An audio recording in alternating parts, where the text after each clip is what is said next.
Bem, bom dia a todos. Vamos dar continuidade ao nosso conteúdo programático, né, do Direito Processual Penal 1. Semana passada nós iniciamos a unidade que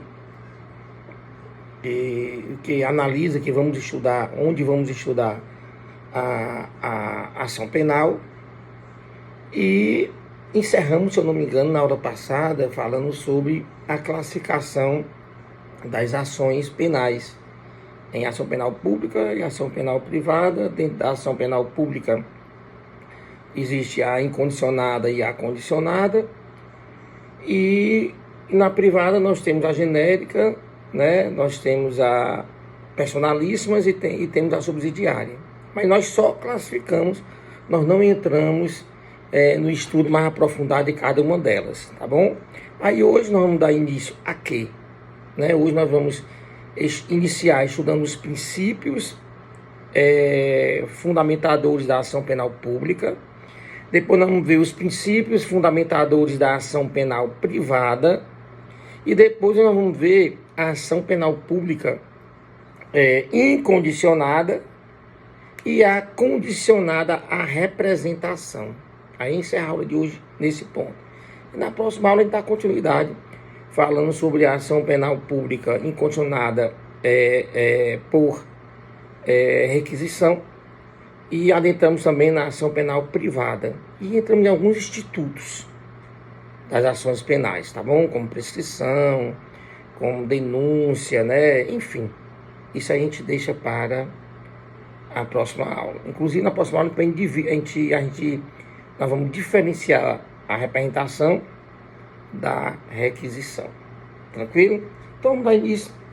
Como eu falei para vocês, encerramos a aula passada quando nós apenas classificamos, né, as ações penais.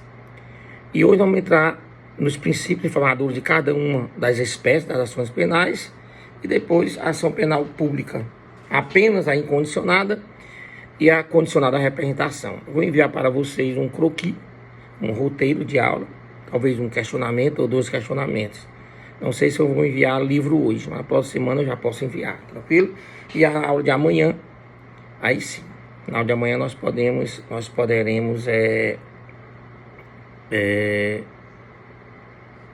nos aprofundar, né, no material. Tranquilos até aí? Então, pronto. Professor, princípios informadores, né, da ação penal pública, tá bom? Da ação penal pública. Aí nós temos, primeiro, né, o da legalidade, o princípio da legalidade. Nada mais é do que a ação penal pública, ela deve respeitar os ditames da lei. Tranquilo? Então nós temos ali regras, a partir do artigo 24, né, que fala que o nosso legislador destina-se a prontificar, a regular a ação penal, e como todo o Código de Processo Penal. Lembre-se que a ação penal ela é uma imensidão de atos, né? E esses atos sempre deverão estar ali, de alguma forma, respeitando os ditames legais. Até mesmo porque estaríamos ali, de alguma forma, concretizando o princípio maior, o princípio do processo penal como um todo, que é o devido processo legal. Tá bom? Tranquilo? Então, temos da legalidade. Primeiro princípio. Segundo princípio, da oficialidade, tá bom? E aí, é bem simples nesse caso, né? Na realidade, somente cabe ao Estado ser, né, a parte legítima para movimentar a ação penal. Obviamente que na ação penal pública, essa representação, né, do Estado na ação penal vai retratar-se na figura do promotor de justiça, que é o representante do Ministério Público. Até mesmo porque nós temos ali na Constituição, né, uma determinação constitucional, tá bom, sobre essa representação. Deixa eu ver aqui, se eu consigo ver aqui a Constituição, que a gente lê aqui. Todo Ministério Público, todo promotor de justiça, quando ele vai denunciar, ele bota lá, né? O representante do Ministério Público fundamentado em suas prerrogativas constitucionais do artigo, aí o artigo 129. Deixa eu passar aqui, artigo 129. Pronto. Artigo 129 inciso 1º, diz assim, ó.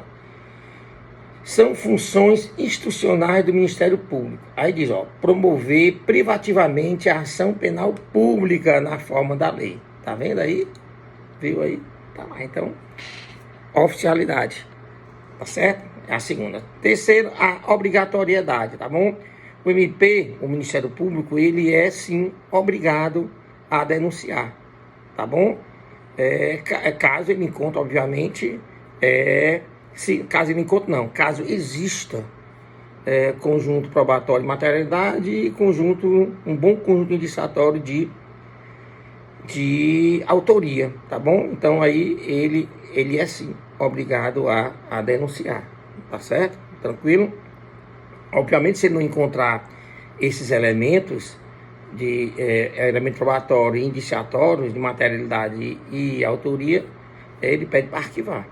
Aí esse pedido de arquivamento, tá certo? O juiz, ele pode sim ainda rebater. Lembre-se disso, eu até falei para vocês, né? Nesse caso, o juiz, ele pode sim, o juiz, ele não pode, digamos que, abre aspas, né? Desfazer esse pedido de arquivamento, mas ele leva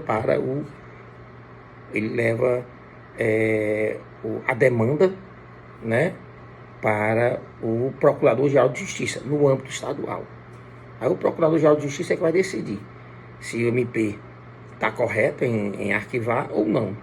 Se o Procurador-Geral da República, o Procurador-Geral de Justiça, né, ele achar que o MP falhou e que há indícios ali de materialidade, ou provas e indícios de materialidade e autoria, ele pode, sim, fazer com que a denúncia seja agora reapresentada, mas não pelo mesmo promotor de justiça, mas por um outro promotor de justiça que vai ser nomeado por ele. Tá bom aí? Tranquilo? Mas de qualquer maneira ele é obrigado, o MP. Tá bom? Ele está obrigado, se obviamente estiver diante de uma situação como essa.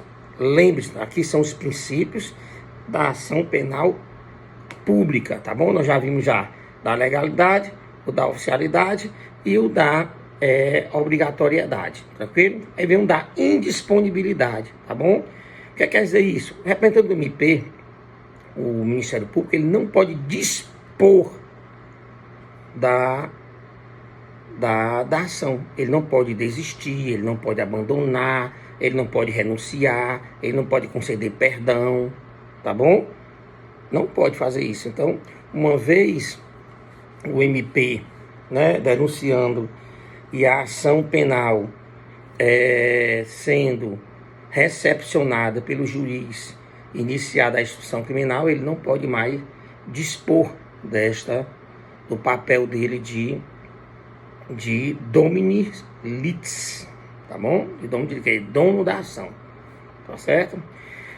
Oficiosidade, o que quer dizer isso, né? Esse princípio é somente para a ação penal pública incondicionada, tá bom?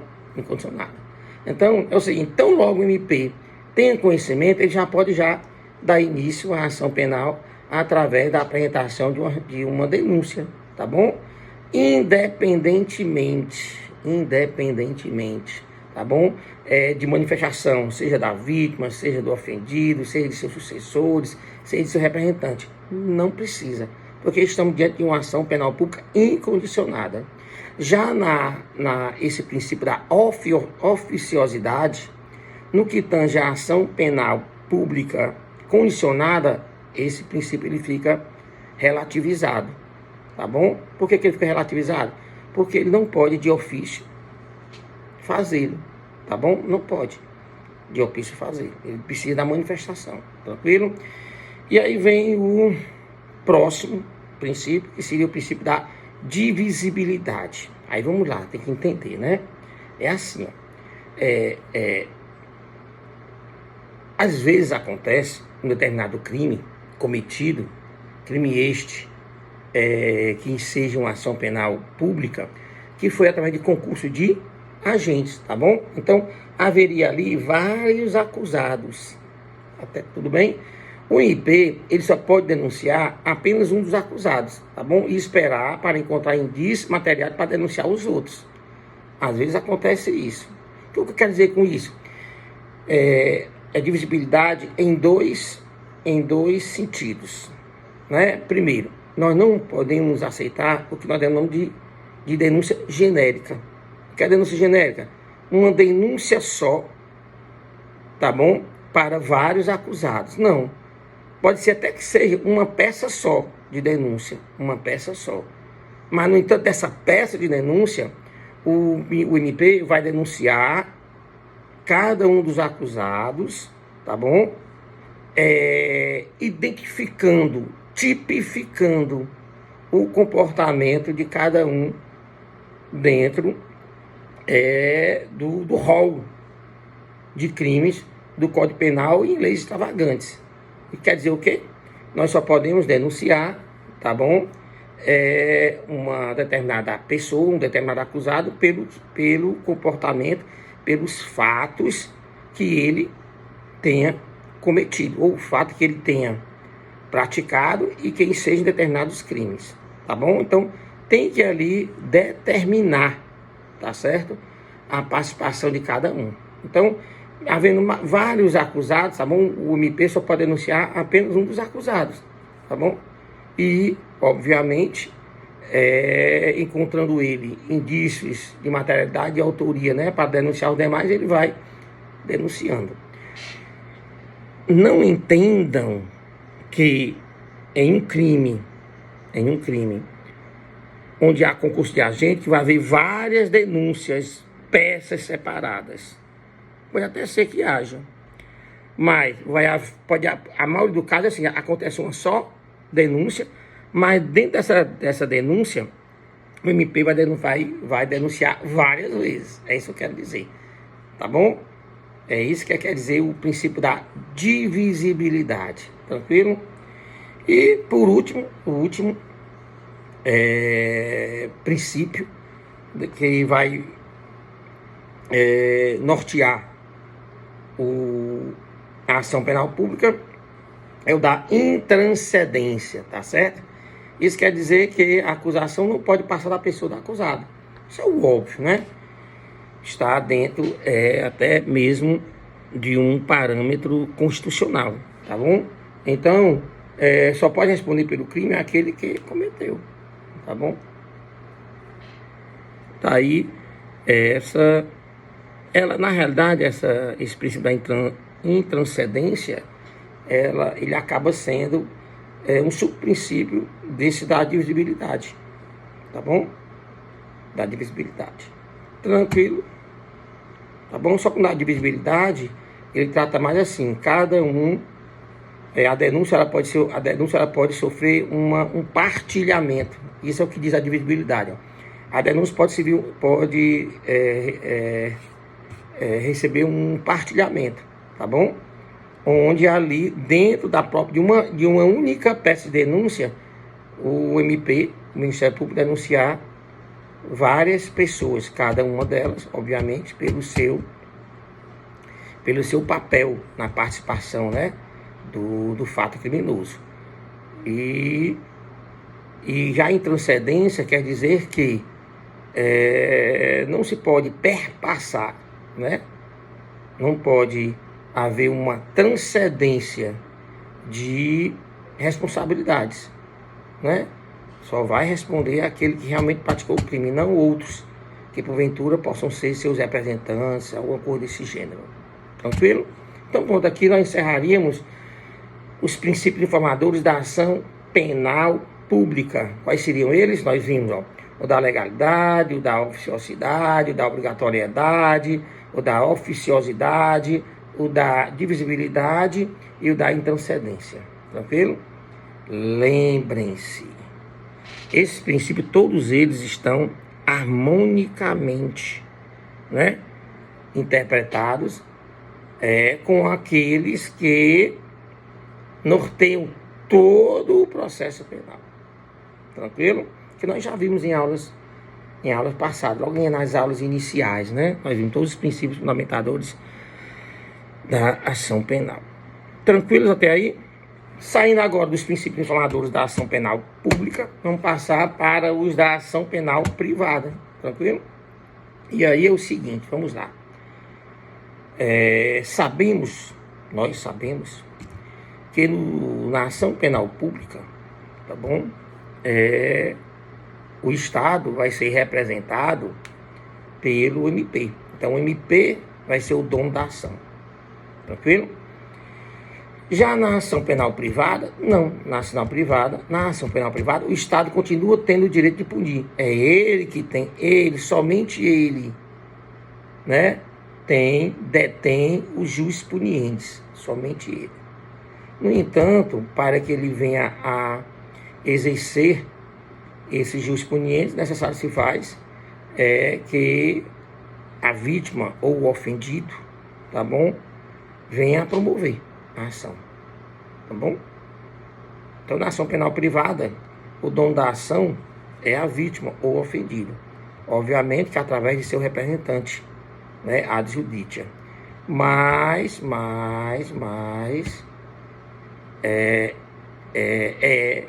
ele é que vai ter que promover a ação para que ocorra os jus punientes. Tranquilo? Então vamos lá. Primeiro princípio, tá bom? Informador da ação penal privada é o princípio da conveniência e oportunidade. Tranquilo? O que quer dizer isso? Quer dizer, quando ele fala conveniência e oportunidade, então ele fala de conveniência, desejo, interesse, e oportunidade, tempo. Tá bom? Então, o que quer dizer isso?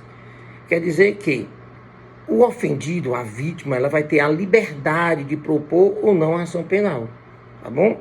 Quem vai ter essa discricionariedade de promover ou não a ação é a vítima. E somente ela. Tranquilo? Entendeu? Isso quer dizer o princípio da conveniência e oportunidade. Professor, mas por que isso acontece? O direito, ele tem que reservar uma parte, né, das ações penais para que a vítima, aquela mais interessada, tá certo? Venha a entender por provocar ou não a operacionalidade do Estado. Vocês sabem que todas as vezes que quer queiramos, quer não queiramos, tá bom? Nós temos a nossa subjetividade, nós temos a nossa imagem, nós temos a nossa moral, nós temos os nossos conceitos, as nossas convicções, os nossos pré-conceitos, nossos pré-juízos, todos nós trazemos isso conosco. E às vezes, diante de uma análise subjetiva, a vítima, o ofendido, a vítima e sua família, né, podem chegar a uma conclusão de que a promoção de uma ação penal poderia provocar transtornos maiores, tá bom, do que apenas, né, o desejo de condenar o seu algoz. Pode ser que aconteça, tá bom? Antigamente, por exemplo, o crime de estupro, né, era de ação penal privada. Então, por diversas vezes, nós tínhamos mulheres de 18, 19 anos, que elas eram estupradas, né, às vezes seduzidas. Na época existia o crime de sedução. E a família, ela e a família reunidas, elas decidiam que elas achavam melhor, né? Porque isso aconteceu por uma época, né? Achavam melhor esconder esse fato do que levar isso a público. Então, e de certa forma, digamos que macular a imagem daquela moça, daquela mulher, né? recém-adulta, digamos assim. Era questão de morais, costumes, cultura de uma época. Hoje não. Hoje os crimes de ação, esses crimes contra a dignidade sexual já está definido, e foi há muito tempo não, viu? Há pouco tempo. Foi definido como um crime de ação penal pública incondicionada, mas até pouco tempo atrás era até condicionada. Tá bom? Mesmo assim precisava da representação da vítima. Tá bom? O Estado, o MP promovia, mas precisava da representação. Hoje não. Hoje são de ação penal pública incondicionada. Tranquilo? Obviamente o Estado tem que conhecer, né? Tem um limite. O limite é do conhecimento. É o que chama de notitia criminis. Ali está o limite. Muitos desses crimes ocorrem e a família não leva, não deixa transparecer, não deixa ser publicizado. E uma vez não sendo publicizado, obviamente que o Estado não tem conhecimento e morre por ali. Mas se o Estado tiver conhecimento, o Estado vai promover sim, tá bom? Independentemente como é que a gente chama?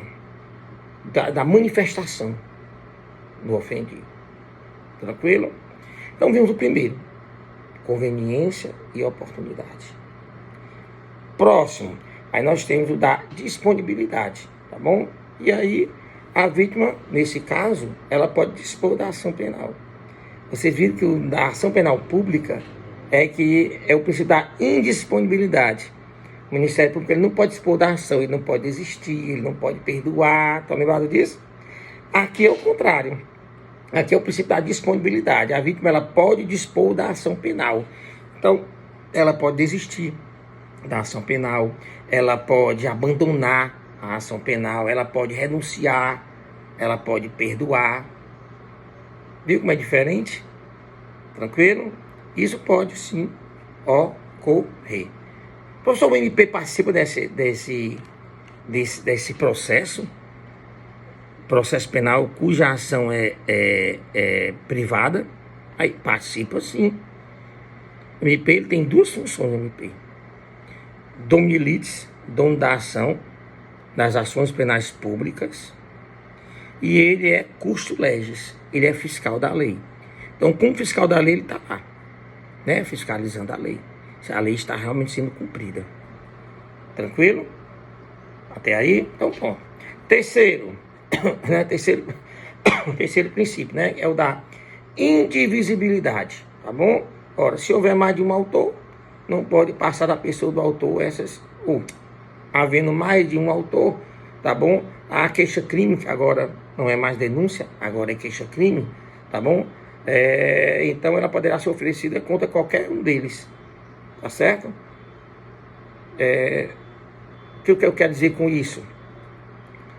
Numa ação penal privada, nesse caso, tá bom? O ofendido, a vítima, o dono da ação, ela pode simplesmente ofertar a queixa-crime contra apenas um. Diferentemente do MP. Estão lembrados?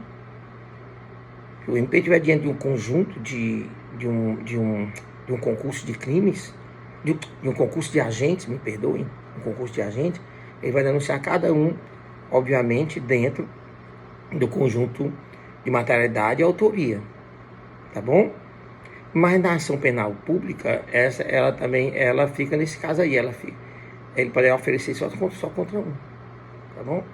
Não obrigatoriamente contra todos, tá certo? Então não é da indivisibilidade, é da divisibilidade. Enquanto lá na ação penal privada, ou na ação penal pública é divisibilidade, aqui é indivisibilidade. Isso quer dizer o quê? Ele pode promover um a um, ou apenas um. Lá não, nem pensar, tá bom? No caso do Ministério Público, vai concorrer agora, se ele tiver indícios de autoria e prova de materialidade, para cada um dos agentes, cada um deles vai responder pelo o que cometeu. Aqui não. aqui 3 pessoas cometeram injúria contra uma pessoa, tá bom? Injúria no seu caput, né? No artigo 140 caput. Então, nesse caso aí, o ofendido pode queixar-se ou apresentar queixa-crime em desfavor de apenas um daqueles. Professor, e os outros? É como se tivesse perdoado, né? É como se houvesse um perdão tácito. Ele pode, né, pelo princípio da disponibilidade, ele pode até dispor, ele pode até perdoar, tá bom? Mas o perdão de um quer dizer que vai ter que perdoar o outro, negativamente, tá bom? Tranquilo? E nós temos também o quarto, né? Nós temos o princípio da intranscendência, que é o mesmo que está contido no princípio, ou na ação penal pública, tá certo? Os efeitos da condenação, né, requerida em uma queixa-crime não pode passar da pessoa do autor, não pode atingir outras pessoas, não pode, tá bom? Que não seja a pessoa dele. E da legalidade também, né? Então, da legalidade, na ação penal privada, ela tem que respeitar também os ditames da lei, tranquilo? Os ditames da lei. Até aí, tranquilo? Então, nós vimos, ó, o princípio da conveniência e oportunidade, vimos o princípio da disponibilidade, vimos o princípio da indivisibilidade, vimos o princípio da intranscendência e vimos o princípio da legalidade. Vimos 5 princípios da ação penal privada, tá bom? E vimos 8 princípios da ação penal pública, né? Na ação penal pública nós vimos a oficiosidade, nós vimos a obrigatoriedade, nós vimos a legalidade, nós vimos a oficiosidade, nós vimos a indisponibilidade, nós vimos a divisibilidade, nós vimos a intranscendência. Então nós vimos 8 princípios da ação penal pública e da ação penal privada, nós vimos apenas 5. Observem que dois deles tanto estão presentes na ação penal pública, como estão presentes na ação penal privada, né? Que é o princípio da legalidade. Está presente nos dois. Quer dizer, não importa se a ação penal é pública ou se ela é privada, ela vai ter que respeitar o ditame da lei, né? Isso é uma consequência do princípio do devido processo legal, tá bom? E nós temos a intranscendência, né? Não importa se é através de denúncia pelo MP ou se é através de queixa-crime pelo ofendido, mas a condenação ali requerida não pode passar da pessoa do autor, tá certo? Tranquilo? Legal, né? Vamos passar agora à espécie de ação penal, tá bom? Ainda estou me recuperando ainda da virose que eu tive. Sim, então vamos lá, né? Nós vimos que a ação penal pode ser pública ou privada. Dentro da pública ela pode ser incondicionada ou incondicionada, tranquilo? E dentro da privada ela pode ser genérica, personalista ou subsidiária. Hoje nós vamos encerrar com a ação penal pública incondicionada e vamos falar sobre a ação penal pública condicionada à representação. A gente encerra hoje. Na próxima aula, professor, aí nós vamos ver, ó, a ação penal pública condicionada à requisição, a ação penal privada genérica, a ação penal privada personalíssima, a ação penal privada subsidiária, tranquilo? E depois passamos a ver alguns institutos, né, das ações penais. Aí na próxima aula a gente encerra a unidade de ação penal. E é muita matéria. Espero que vocês estejam assistindo às aulas, estejam acompanhando com o seu material, com o seu roteiro, né? Aquele roteiro que eu passo para vocês, que vocês vão assistir na aula me ouvindo, né? Não precisa estar me vendo, basta apenas estar me ouvindo, mas vão anotando ali as coisas que vocês estão aprendendo e anotando as coisas que vocês querem tirar dúvida. E é assim que a gente faz. Por isso que às vezes a gente começa a aula da noite e pergunta quais são as dúvidas, todo meio perdido ainda porque não assistiram a aula. Mas agora não tem mais tanto desculpa que eu estou mandando a aula um dia antes, né? Um dia antes estou enviando, tá bom? Já tentando, né, digamos que satisfazer a necessidade de vocês, que muitos de vocês estão trabalhando, né, durante o dia. Tranquilo? Então vamos lá, ação penal pública incondicionada. Primeiramente, dizer que na ação penal pública, de forma genérica, tá bom? O titular da ação penal é o Estado. O titular da ação penal é o Estado. Mas ele está ali representado pelo Ministério Público, tá bom? Então é o Ministério Público que inicia a ação penal. Ele inicia com o quê? Com a oferta da denúncia, tá bom? Da denúncia. Essa ação penal pública, ela pode ser condicionada ou incondicionada. Professor, quando é que ela será incondicionada? Quando não há qualquer condição, incondicionada, não há qualquer condição para o exercício do parquê. Parquê é o Ministério Público, tá bom? A representante do parquê é o Ministério Público. Para quem não sabe o que é parquê, o parquê, antigamente, existia nos tribunais, e alguns tribunais ainda existe ainda. E em sala de aula também existia, em sala de aula. O que era o parquê? O parquê é como se fosse um patamar de madeira que elevava, ou que eleva, né, aquela pessoa que vai verbalizar, que vai apresentar algo através da oralidade. Então, o parquê, vocês vão observar, e muitas vezes vocês vão usar, às vezes, esse parquê, quando vocês estiverem como advogados, tem uma tribuna, vocês sobem em cima de um degrau, digamos assim, um degrau de madeira, né? Vocês sobem em cima e fica um pouco mais alto e dá para ver todo mundo, e todo mundo dá para te ver e tal. Então, isso é o parquê. Antigamente, quando eu fiz a faculdade, há muito tempo atrás, né? Toda a sala de aula, na UFC, no direito, tinha um parquê. Então, o professor, ele ficava sempre em um patamar, tinha um degrau todo de madeira, né? Um piso todo de madeira, ali perto da lousa. Na minha época, ainda era lousa, ainda não era quadro branco, não, era lousa. E aí, o professor tinha um birô dele, o birô já ficava em cima do parquê, o parquê era enorme, e ele ficava em cima desse parquê. Tá bom? Hoje, quando eu dava aula lá, que eu voltei para dar aula, né? Eu passei um concurso público e dei aula na UFC durante quase 3 anos, né? Eu dei aula na UFC. Aí não tinha mais parquê. Lá tem um prédio velho e um prédio novo. No prédio velho tem um parquê, mas no prédio novo não tem. Tá bom? Então, voltando aqui só a título de conhecimento, esse termo parquê. Mas é o seguinte, né? Então, a ação penal incondicionada é aquela onde não há qualquer condição, tá bom, para o exercício do parquê, bastando que ele tenha conhecimento de um fato, tá bom, e que durante o conhecimento desse fato ele consiga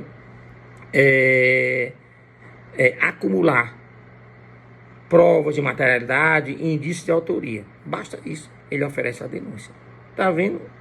Os crimes de ações penais público incondicionada. É a regra do Código Penal brasileiro. Então, a regra é que todos os crimes de ação penal pública incondicionada. Quando não for, o Código vai dizer. Essa é a regra. Então, quando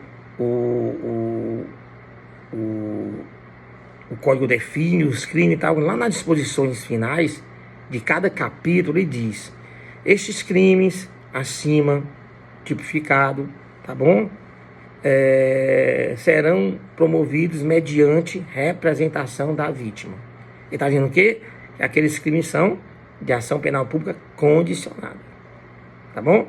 E quando for privado, ele diz: esses crimes acima tipificado serão promovidos mediante oferta de queixa-crime. Quando ele disse isso, os crimes são de ação penal privada. Então, a regra é que os crimes são de ação penal pública incondicionada. Será condicionada quando a própria lei assim o definir e privada do mesmo jeito. Condicionada vai ter que ser, digamos que, comunicado pelo próprio legislador, como também a privada. Entenderam? Então, o ponto é bem simples. Em termos de ação pública, incondicionada. Ação penal pública incondicionada. Entenderam? Passamos agora para a ação penal pública condicionada. Aí, obviamente, como o próprio nome está a dizer, tá bom? O próprio nome está a dizer, então, para que, como ela é pública, então, o titular da ação continua sendo o Estado e seu representante continua sendo o promotor de justiça. Só que, para que o promotor de justiça venha a exercer o seu mistério de acusar, necessário se faz uma condição. Professor, e qual é a condição? A condição é uma manifestação, tá bom? Por parte da vítima e ou ofendido, tá bom? Então precisa. E que manifestação é essa? Nós denominamos de representação. Então, a representação nada mais é do que a manifestação por parte, né, da vítima ou ofendido, autorizando o Ministério Público a promover uma ação penal em desfavor do seu algoz, né? Em desfavor daquele autor, né, de um determinado crime. Tranquilo? Tá bom? Então, seja vítima, seja representante da vítima, seja às vezes sucessores da vítima, que às vezes a vítima tem falecido, sucessores passam a representá-lo, né? Tranquilo?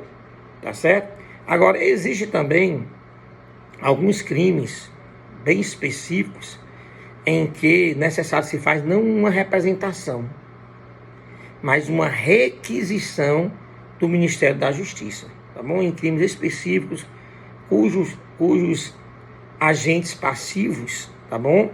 São pessoas bem especiais. Mas vamos deixar isso para ver na próxima aula, tranquilo? Nós estamos agora, neste momento, analisando a ação penal pública condicionada à representação. E a representação é a vítima. No caso aí, tá bom? Advém da vítima, propriamente dita. Tranquilo? Então vamos lá. Então a representação nada mais é do que uma autorização, né? É uma manifestação através do qual a vítima ou ofendido autoriza o representante do Ministério Público, ou seja, o promotor de justiça, né, representando o Estado como titular da ação, em promovê-la. Tranquilo até aí? Tá bom? Então, nessa manifestação, nessa representação, o ofendido ou vítima, ele exterioriza a sua intenção de ver o seu algoz processado, tá bom? Obviamente que há prazo. Há prazo para a representação. Esse prazo é de 6 meses, tá bom? 6 meses. A contar do cometimento do crime, tá bom? Em alguns momentos, a maioria é do momento que aconteceu o crime. E em outros momentos é do momento em que se conheceu, né, o seu algoz. Mas vamos ver isso na frente. A regra é essa, a partir do conhecimento. Tá bom? Se for maior de 18 anos, nós temos seus representantes legais. Tranquilo? Se a vítima for menor de 18 anos, nós temos ali representantes legais. Tá bom? Em caso de morte, esse direito de representar passa para os sucessores. Tá bom? Caso a vítima ou ofendido morra, digamos que esse direito de representação, ele é transmitido. Então quer dizer que o direito de representação é transmissível, tá bom? É transmissível. Então, em caso de morte, às vezes a pessoa está ausente, né? Está em lugar incerto e não sabido. Nesse momento aí, uma vez declarado, né, que a pessoa está, que a pessoa é um ausente perante o direito. Vocês sabem como é que é esse processo de ausência lá no processo civil. Processo civil 1, você deve ter visto com a professora Janile. Então, nesse caso aí, o ausente, uma vez declarada sua ausência, os seus sucessores ou representantes ou curadores, depende da situação em si, né? Eles assumem esse direito de representação. Tranquilos? Tranquilos até aí? Professor, quais são as características da representação? Né? Então, a primeira característica é a informalidade. Não existe assim uma digamos que, uma formalidade, uma solenidade legal. Basta apenas que, às vezes, em um boletim de ocorrência, pode acontecer de você se expressar o desejo, né, de ver o seu algoz condenado, pode ser feito no boletim de ocorrência, às vezes nos termos de declaração da vítima, às vezes nos termos. Obviamente que é assim, na realidade, apesar da lei não exigir uma formalidade, mas a Polícia Civil, pelo menos, né, aqui do estado de Ceará, com que eu passei 30 anos trabalhando, nós tínhamos lá, quando nós estávamos diante de um crime, e esse crime é de ação penal pública condicionada, então a primeira coisa que a gente perguntava logo é se ela desejaria ou não que nós viéssemos a investigar. Aí explicávamos para ela que nós não podíamos fazer nada se ela não nos autorizasse, mas que o direito era dela, que ninguém vai incentivar que ela viesse a fazer ou não, né? Ninguém pode fazer isso. Lembre-se da conveniência e da oportunidade, que nós vimos há alguns momentos atrás. Então, a gente só informávamos, né? Naquele momento, realmente as vítimas, no momento, geralmente quando era realmente momento flagrante, elas estão muito inflamadas, então elas acabam por expressar o desejo de representação. E aí nós tínhamos um formuláriozinho, bem simples, tá bom? Que a gente chama de representação. Depois eu posso até mostrar para vocês na aula, eu posso encontrar aqui em algum inquérito, né, que eu tenho aqui antigo, eu posso mostrar a vocês um modelo de representação, mas é coisa bem simples, bem tranquila, tá bom? Bem tranquila. Mas não existe formalidade, tá bom? Ela pode ser dirigida tanto ao Ministério Público, como pode ser representada ao delegado de polícia, e alguns autores botam a juiz. Eu não vejo necessidade de representar, né, em desfavor de determinada pessoa junto ao juiz. Eu acho até meio que um ato meio que incompatível, tendo em vista que o juiz ele está em uma segunda fase, na fase de julgamento, né, uma segunda fase processual, propriamente dita. Segundo, ele tem que se manter na sua imparcialidade. Tranquilo? Ele não é dono da ação. Até mesmo porque a representação, o fato de alguém representar contra alguém, não obriga o Ministério Público a denunciar. Não obriga. Tá certo? Então, eu não vejo. Na minha opinião, é descabida a representação dirigida a juiz. Eu não vejo, eu acho descabida, na minha opinião. Vocês podem até pesquisar e a gente discutir na aula de amanhã. Tranquilo? Mas ao delegado, o delegado só pode investigar crime de ações penais pública condicionada mediante representação, e o Ministério Público só pode denunciar também mediante representação, tá bom? Geralmente quem representa em fase de investigação, essa representação acaba por suprir também a condição para denunciar, tranquilo? A condição para denunciar. Tá certo? Professor, a representação ela é retratável? Sim, essa é a regra, sim. Ela pode ser retratável até o prazo, né? Até o prazo, não tem um prazo de 6 meses. Então ela denunciou, o crime aconteceu hoje, flagrante, ela representou hoje. Ela teria 6 meses para se retratar. Professor, cabe a retratação da retratação? Também pode, desde que também antes do prazo de decadência, o prazo decadencial de 6 meses. Tranquilos?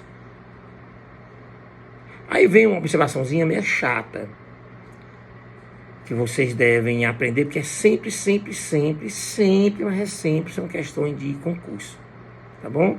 É você definir o que é eficácia objetiva e eficácia subjetiva da representação. O que quer dizer isso, né? O que quer dizer eficácia objetiva? O que quer dizer eficácia subjetiva de uma representação, tá bom? Então vamos lá. Às vezes, né, acontece de que um só autor ele pratica 2 crimes de ação penal pública condicionada, tá bom? Contra uma vítima. Tá certo? Contra uma vítima. E aí, indaga-se, né? É necessário 2 representações? É necessário 2 representações? Aí, a lei, né? Reforçada pela doutrina e confirmada com a jurisprudência, entende o seguinte: não precisa. Apenas uma representação da vítima, tá bom? Vai suprir a condição para a autoridade policial investigar ou para o MP denunciar. Que às vezes acontece que é só um crime, tá bom? Crime é crime de injúria, por exemplo. O crime é crime de injúria. Não, crime de injúria não, porque o crime de injúria é crime de ação penal pública, é privada, tá bom?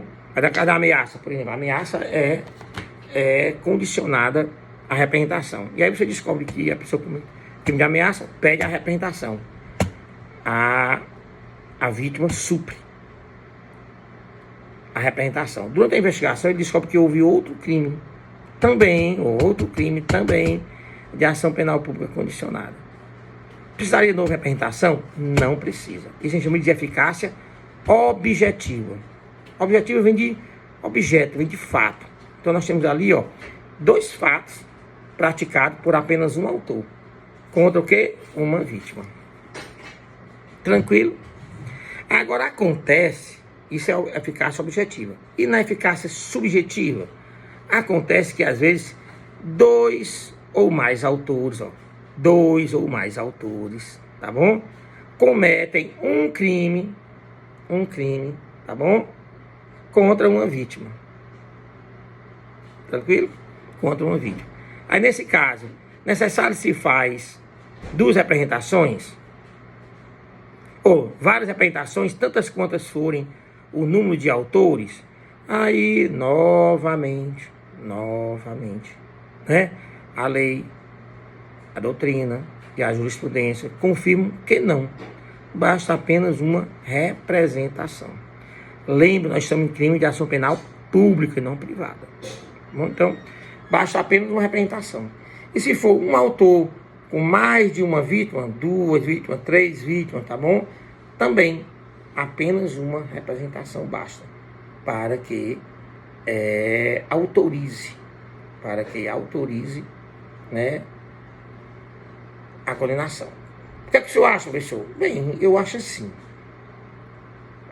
Nós temos 3 vítimas. Na eficácia subjetiva, nós temos 3 vítimas. 3 vítimas, tá bom?